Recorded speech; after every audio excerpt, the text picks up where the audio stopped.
Hello नमस्कार दोस्तों, आज नई वीडियो में फिर से हाजिर हैं। आज हम इलेक्ट्रिकल की बात करते बेसिक इलेक्ट्रिकल के अंदर करते हैं हम electrical symbol and ohms law की बात कि इलेक्ट्रिकल सिंबल्स कौन कौन से यूज़ किए जाते हैं और ओम्स लॉ क्या है। दोस्तों इससे क्वेश्चन काफ़ी आते हैं, ध्यान रखना। इसमें सबसे पहले बात करते हैं चार्ज की। चार्ज क्या है? Charge is a fundamental particle in an atom. ये किसी भी एटम का एक फंडामेंटल पार्टिकल है। इट मे बी पॉजिटिव और नेगेटिव। ये जो है नेगेटिव भी हो सकता है और पॉजिटिव भी हो सकता है।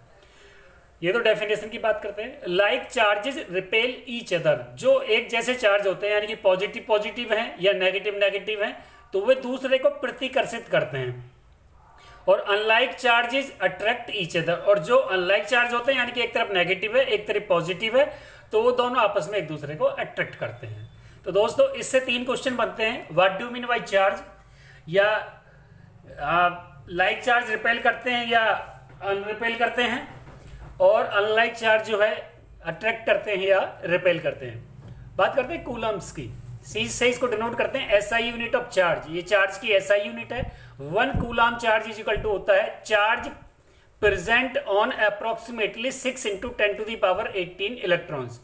जो 6 × 10⁻18 इलेक्ट्रॉन्स पर जो चार्ज जो है प्रेजेंट होता है। Charge on 1 electron is equal to negative charge of 1.6 × 10⁻19 C for coulomb. दोस्तों पूछ लेते हैं कि चार्ज इलेक्ट्रॉन पर कितना होता है या कूलम चार्ज कितना होता है, तो ध्यान रखना, एक नंबर क्वेश्चन आता है। और Q is equal to NE, where Q is equal to charge यानी कि total charge, N is equal to number of electrons and E is equal to charge on electron. E पर जो है electron पर charge कितना है। इससे एक नंबर का न्यूमेरिकल पूछ लेते हैं या इसको पूछ लेते हैं Q is equal to NE, full form भी पूछ लेते हैं इसकी, Q इसमें क्या है, N क्या है, ये सब कुछ डिटेल इसकी।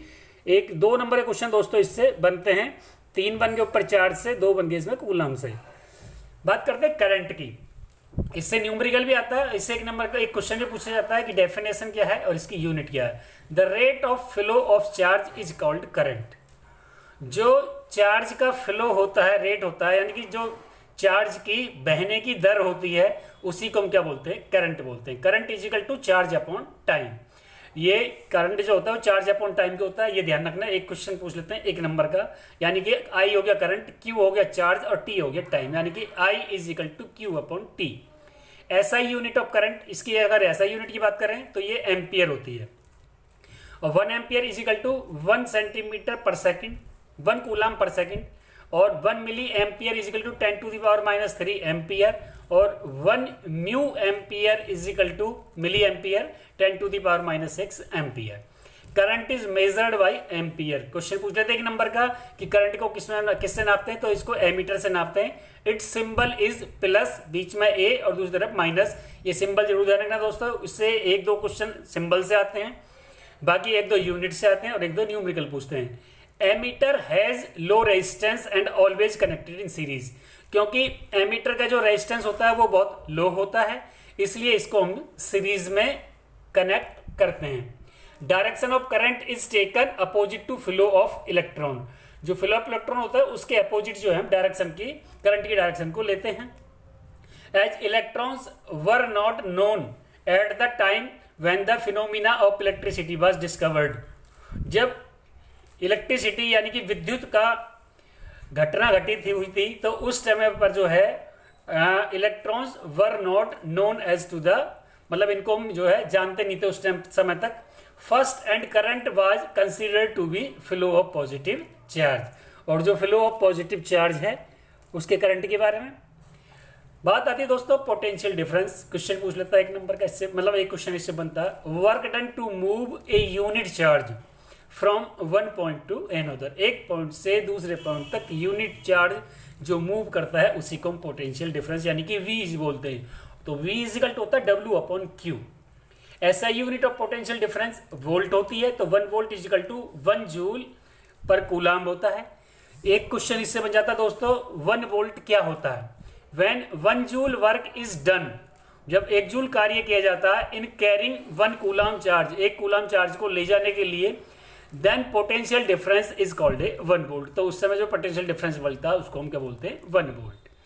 1 volt when 1 joule work is done in carrying 1 coulomb charge, then potential difference is called 1 volt. तो ये आपको पहले बता दूं दोस्तों, तो 1 वोल्ट की डेफिनेशन क्या होती है ध्यान रखना। अब आता है voltmeter, instrument to measure potential difference, यानी कि वह इंस्ट्रूमेंट जो पोटेंशियल डिफरेंस को मापने के काम आता है उसको हम क्या बोलते हैं, वोल्टमीटर बोलते हैं। इट हैज हाई रेजिस्टेंस, ये काफी हाई रेजिस्टेंस होता है, and always connected in parallel, और इसको पैरेलल कनेक्ट करते हैं। एमीटर को सीरीज में कनेक्ट करते हैं, वोल्टमीटर को पैरेलल कनेक्ट करते हैं। Symbol is plus V minus, ये दे रखा है, आपका इसका सिंबल हो गया, ध्यान रखना। Cell is the simplest device to maintain potential difference, cell जो होता है सबसे बढ़िया डिवाइस है जिसके अंदर पोटेंशियल डिफरेंस को मेंटेन किया जा सकता है। Current always flow from higher potential to lower potential. अब यदि करंट के फ्लो की बात करें, एक नंबर इससे बनता है, एक क्वेश्चन इससे बनता है कि जो करंट के फ्लो ऑफ डायरेक्शन जो होता है वो हायर पोटेंशियल से लोअर पोटेंशियल की तरफ होता है। बात करते हैं electrical symbol used in A wiring diagram. जब हम कोई वायरिंग डायग्राम बनाते हैं तो इलेक्ट्रिक सिंबल कौन कौन से होते हैं? Automotive circuits are generally shown by wiring diagrams, जितने भी ऑटोमोटिव सर्किट्स होते हैं उनको वायर डायग्राम से शो करते हैं। The parts in those diagrams are represented by symbols, और जो इनके अंदर जो पार्ट्स होते हैं उनको सिंबल्स के जरिए हम प्रदर्शित करते हैं। सिंबल्स आर कोड्स और साइंस, ये कोड भी हो सकते हैं, साइन भी हो सकते हैं symbol, that have been adopted by various automobile manufacturers as a convention, जिनको कन्वेंशन की तरह बहुत से जो मैन्युफैक्चरर्स हैं इसका इस्तेमाल करते हैं। ये दोस्तों यहाँ से बात की जाए तो पहले बैटरी है, फिर अर्थ ग्राउंड, मोटर, ये डीसी एसी जनरेटर, ये हैवी ड्यूटी स्विचेज, ये स्विच, ये resistance, rheostat, coil without core, coil with core, और ये आपका नेक्स्ट आपका induction coil, spark gap, contact, breaker point, condenser, rectifier. तो ये दोस्तों जो दिखा रखे हैं ये आपके बल्ब, लैंप वगैरह या एमीटर या वोल्टमीटर, तो ये इसके सिंबल हैं। एक क्वेश्चन एक इस सिंबल से जरूर बनता है, इसके अलावा और भी सिंबल्स हैं दोस्तों।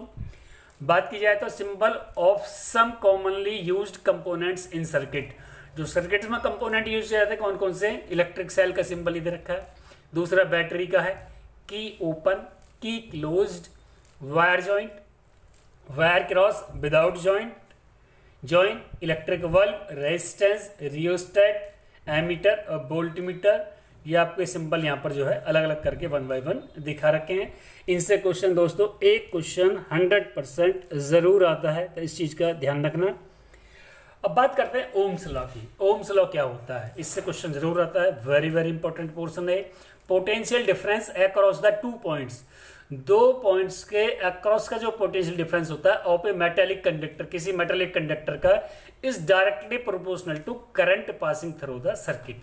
जो सर्किट से करंट पास हो रहा है उसके डायरेक्टली प्रोपोर्शनल होता है ये, provided that temperature remains constant, और जो टेम्परेचर होता है दोस्तों वो इसका कांस्टेंट होता है। मैथमेटिकली एक क्वेश्चन बन जाता है इससे कि मैथमेटिकली एक्सप्रेशन क्या है ओम्स लॉ का, तो V डायरेक्टली प्रोपोर्शनल I या V is equal to IR, R is the constant called resistance for a given metal, और VI graph for Ohm's law.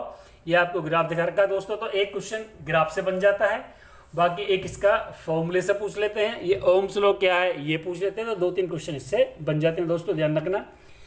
अब बात करते हैं रेजिस्टेंस की। Resistance it is the property of a conductor to resist the flow of charge through it.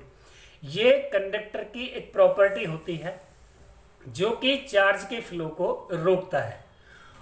ओम क्या होता है? SI unit of resistance, इसकी SI यूनिट रेजिस्टेंस है, रेजिस्टेंस की SI यूनिट ओम्स है, और 1 ओम इज इक्वल टू होता है 1 वोल्ट अपॉन में ampere.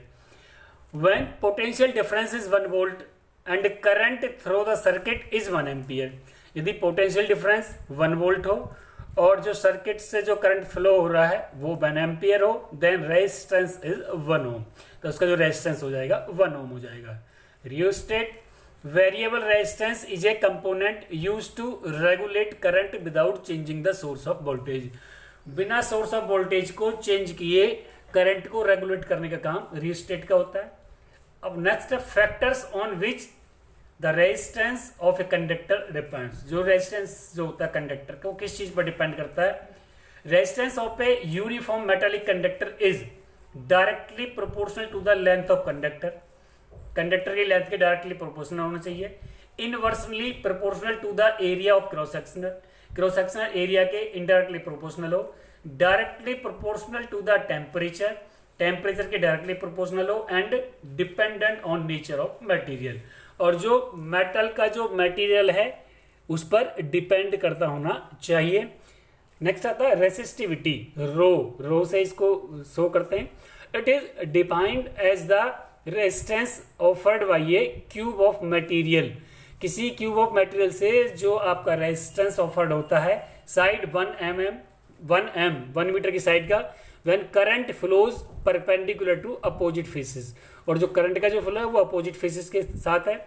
It's SI unit is ohm metre, इसकी एसआई यूनिट ओम मीटर होती है। Resistivity does not change with change in length of area, इसके एरिया या लेंथ में परिवर्तन होने से इसकी रेसिस्टिविटी में कोई परिवर्तन नहीं होता of cross section, but it change with changing in temperature, लेकिन जैसे टेम्परेचर चेंज होता है तो इसके अंदर जो है चेंजिंग आ जाता है। Range of resistivity of metals and alloy, यदि मेटल और अलॉय की रेसिस्टिविटी की बात करें तो 10⁻⁸ से लेकर के 10⁻⁶ ओम मीटर। और रेंज ऑफ रेसिस्टिविटी इंसुलेटर्स की बात करें 10⁻12 to 10⁻17 ohm metre. Resistivity of alloy is generally higher than that of the constituent metal, जो अलॉय की जो होती है उस कॉन्स्टिट्यूएंट मेटल के मुकाबले इसकी जो रेसिस्टिविटी होती है ज्यादा होती है। अलॉय डू नॉट ऑक्सीडाइज, ये ऑक्सीडाइज नहीं करता, यानी कि बर्न नहीं करते हैं अलॉय एट हाई टेम्परेचर, चाहे जितना मर्जी रेडिली टेम्परेचर हो, हाई ज्यादा हो।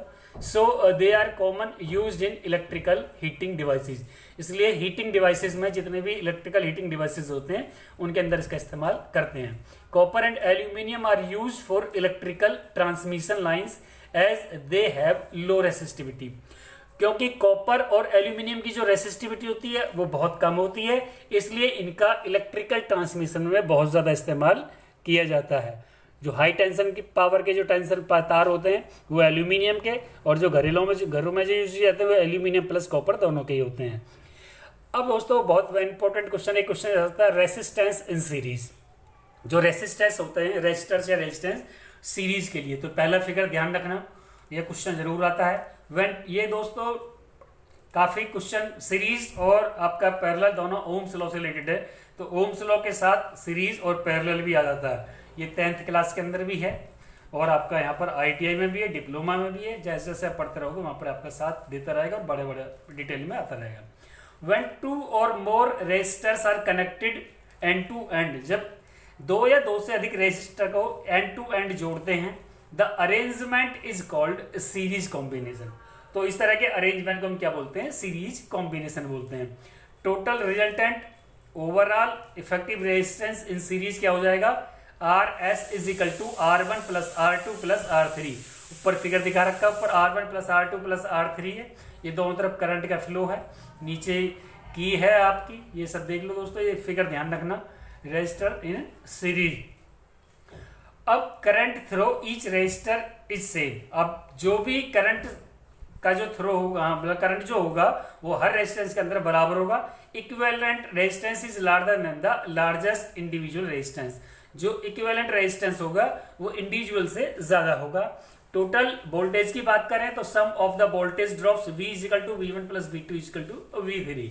सो voltage across each resistor V1 is equal to IR1, V2 is equal to IR2, V3 is equal to IR3, V1 plus V2 plus V3 is equal to VK होता है, इसलिए V is equal to IR, और V is equal to IR1 plus IR2 plus IR3, तो IR बाहर निकाल लिया तो ये आपका R is equal to हो जाएगा दोस्तों R1 R2 plus R3।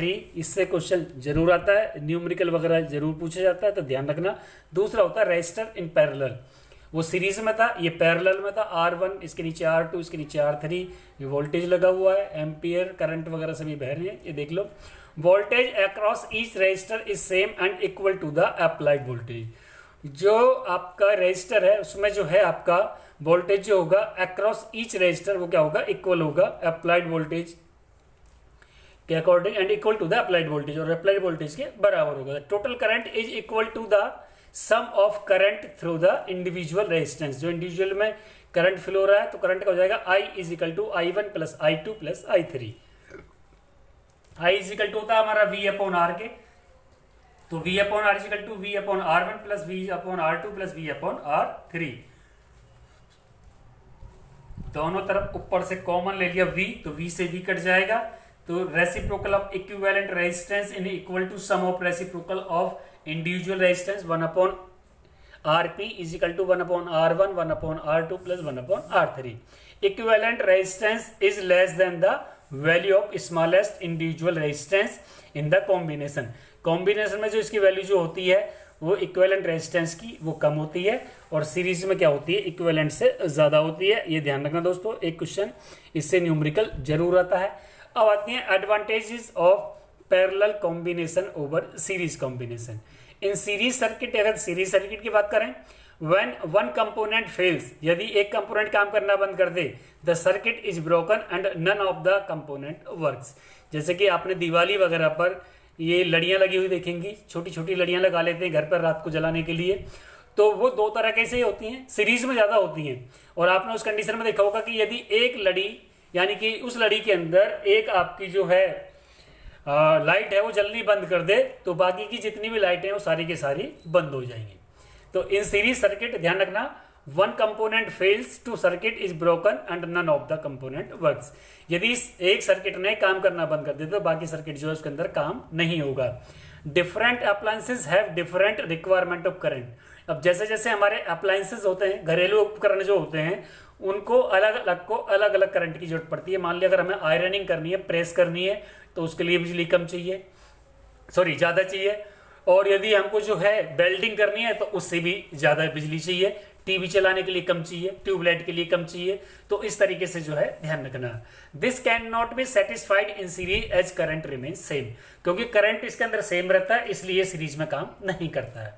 The total resistance in a parallel circuit is decrease. और जो यदि टोटल रिजल्टेंस की बात करें तो पूरे सर्किट के अंदर डिक्रीज होता है, वो घटता है। Heating effect of electric current, ये एक क्वेश्चन वेरी वेरी इंपॉर्टेंट दोस्तों। नंबर में मत जाया करो, 1 नंबर या 2 नंबर, 1 नंबर का भी क्वेश्चन हो सकता है, 2 नंबर का भी हो सकता है, 3 नंबर का क्वेश्चन हो सकता है। तो एक क्वेश्चन इससे जरूर आता है, ये जूल्स ने दिया होता है ये law. If an electric circuit, यदि किसी इलेक्ट्रिक सर्किट में इज प्योरली रेसिस्टिव, जो कि प्योरली रेसिस्टिव है, the source of energy continuously get dissipated entirely from the heat, form of heat के कारण जो है वो डिसिपेटेड हो जाती है। This is known as heating effect of electric current. इसी को इलेक्ट्रिक करंट का हीटिंग इफेक्ट कहते हैं।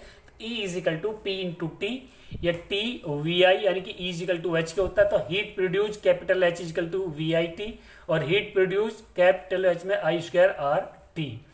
Joules law of heating effect of electric current, इसको हम joule's law of heating effect of heating current ही बोल देते हैं। इससे एक क्वेश्चन जरूर पूछ लेते हैं, फॉर्मूला पूछ लेता है, तो आपको ध्यान रखना है H is equal to I square capital R T. It state that the heat produce in a resistor is. अब यदि इसके जूल्स लॉ की बात कर रहे हैं हीटिंग इफेक्ट वाले की, तो वो क्या कहता है इस जूल्स लॉ के according, directly proportional to square of current. इसके करंट ऑफ स्क्वायर के डायरेक्टली प्रोपोर्शनल होता है, यानी कि H directly proportional I square. Directly proportional to resistance, resistance के डायरेक्टली प्रोपोर्शनल होता है फॉर ए गिवन करंट, यानी कि H directly to R, directly proportional to R। Directly proportional to time for which current flows through the conductor, कितने time के लिए current के अंदर करंट फ्लो हो रहा है, उसको भी ये डायरेक्टली प्रोपोर्शनल होता है, यानी कि H डायरेक्टली प्रोपोर्शनल T। अब चूंकि आपका स्क्वायर मतलब H डायरेक्टली प्रोपोर्शनल किसके होता है, करंट के भी, रेजिस्टेंस के भी, और ये आपका टाइम के भी। So heating effect is desirable in devices like electric heater, electric iron, electric bulb, electric fuse etc. तो जितने भी इलेक्ट्रिक फ्यूज वगैरह, इलेक्ट्रिक आयरन वगैरह होती हैं, या आपके इलेक्ट्रिक हीटर वगैरह होते हैं, हीटिंग इफेक्ट उसके अंदर देखने को ज़्यादा मिलता है। Heating effect is undesirable in devices like computers, computer monitors, यानी जिसको CRT बोलते हैं, टीवी, रेफ्रिजरेटर्स ईटीसी, इनके अंदर जो हीटिंग इफेक्ट बहुत कम होता है। CRT की फुल फॉर्म पूछ लेते हैं, cathode ray tube. Next, in electric bulb most of the power consumed by the filament, मतलब यदि इलेक्ट्रिक बल्ब की बात करें, जो उसमें फिलामेंट लगा होता है, जो उससे जो वो पावर को जो कंज्यूम करता है, a heat and a small part of it is radiated in form of light, और उसका कुछ पार्ट जो है फिर वो लाइट के रूप में रेडिएट हो जाता है। Filament of electric bulb is made up of tungsten. Question आ जाता है एक वेरी वेरी इंपॉर्टेंट है कि जो बल्ब का जो फिलामेंट होता है वो किस चीज का बना होता है, किस मेटल का बना होता है, तो आपका आंसर होगा tungsten. It does not oxidise readily as high temperature. यदि टेम्परेचर ज़्यादा होगा तो उसके इस पर ऑक्सीडेशन पर कोई फर्क नहीं पड़ेगा। It has high melting point, जो उसका मेल्टिंग पॉइंट होता है वेरी हाई होता है 3380 डिग्री सेंटीग्रेड, यानी कि यदि इस चीज़ को पिघलाया जाए तो 380 डिग्री सेंटीग्रेड पे जाकर के पिघलेगा। The bulb are filled with a chemically inactive gases like nitrogen and argon to prolong the life of filament. ताकि फिलामेंट की लाइफ बनी रहे, बरकरार बनी रहे, तो उनके अंदर या तो नाइट्रोजन या फिर आर्गन वगैरह गैसों को उसके अंदर हम भर देते हैं, हीलियम या आर्गन। ये जरूर ध्यान रखना, एक क्वेश्चन इससे दोस्तों जरूर आता है, इस पे अच्छे तरीके से ध्यान देना। नेक्स्ट है फिर electrical fuse. It is safety device that protects our electrical appliances in case of short circuit और ओवरलोडिंग। ये इलेक्ट्रिक फ्यूज जो होता है ये बहुत काम की चीज़ है दोस्तों। यदि कोई हमारे घरों के अंदर इलेक्ट्रिक सर्किट हो गया है या कोई इंस्ट्रूमेंट से जो है स्पार्किंग हो गई है, तो क्या होगा, ये फ्यूज उड़ जाएगा और बाकी के सारा जो आपका सिस्टम है वो फिट रहेगा, ना किसी को करंट लगेगा ना। अक्सर हमारे घरों में हो जाता है, यदि हमारे घरों में इलेक्ट्रिक फ्यूज लगा हुआ है और मान लिया मैंने नंगे तार जो है यानी कि नेकेड तार जो है उसके प्लग के अंदर डाले और झटका सा लगा, झटके से के साथ ही लाइट भी गायब हो जाएगी और इलेक्ट्रिक फ्यूज जो है नीचे गिर जाता है। बाद में उसको फ्यूज को उठा दो और लाइट फिर से हमारी काम करना शुरू कर देती है। Fuse has low melting point. अब जो ये फ्यूज होता है इसका मेल्टिंग पॉइंट बहुत कम होता है। Fuse is made up of pure tin और alloy of copper and tin. ये प्योर एलॉय से बना होता है जो कि टिन और कॉपर का होता है। Fuse is always connected in series with live wire. Live wire जो होता है, लाइव वायर का मतलब जिसके अंदर करंट है, इसको उसके साथ हम सीरीज में ऑलवेज कनेक्ट कर देते हैं सीरीज में। फ्यूज है low melting point, melting point बहुत कम होता है यानी कि बहुत जल्दी ये पिघल जाता है। तो current capacity of fuse is slightly higher than the of the appliances. तो इसलिए जो करंट कैपेसिटी होती है वो अप्लायंसेस से थोड़ी सी ज्यादा होती है, यानी कि जो उपकरण है विद्युत उपकरण उनसे थोड़ी सी ज्यादा होती है। अब बात करते हैं इलेक्ट्रिक पावर की। एक क्वेश्चन इससे पूछा जा सकता है दोस्तों, the rate at which electric energy is consume और dissipated in an electric circuit.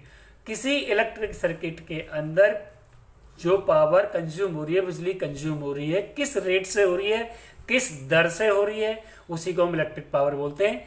P is equal to V I या P is equal to I square R या is equal to V square upon में आर। ऐसा यूनिट ऑफ पावर की बात करें तो watt होती है और 1 watt is equal to 1 volt into 1 ampere.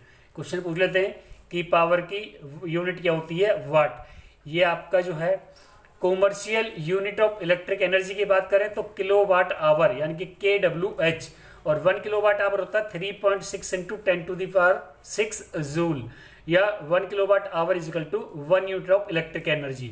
जो हमारे घरों में जो एनर्जी कंज्यूम होती है कि 1 यूनिट फूक गई, 2 यूनिट फूक गई, तो 1 किलो वाट आवर का मतलब हो गया हमारा 1 यूनिट या 3.6 इंटू 10⁶ जूल। ये दोस्तों ध्यान रखना, इससे एक क्वेश्चन जरूर पूछा जाता है। अब दोस्तों मैंने यहाँ पर एक न्यूमेरिकल के तौर पर एक क्वेश्चन दे रखा है, ये अनसोल्ड है, खुद सोल्व करना है, समझ में नहीं आए तो पूछ लेंगे। 3 टाइप्स के देखें। Find the effective resistance between A and B. पहला फिगर है ए और बी के बीच में इफेक्टिव रेजिस्टेंस, दूसरे में, तीसरे में, तो तीनों के अकॉर्डिंग जो इसका हमको ज्ञात करना है। तो दोस्तों इस वीडियो के बाद नई वीडियो में फिर से हाजिर होंगे, तब तक के लिए नमस्कार दोस्तों।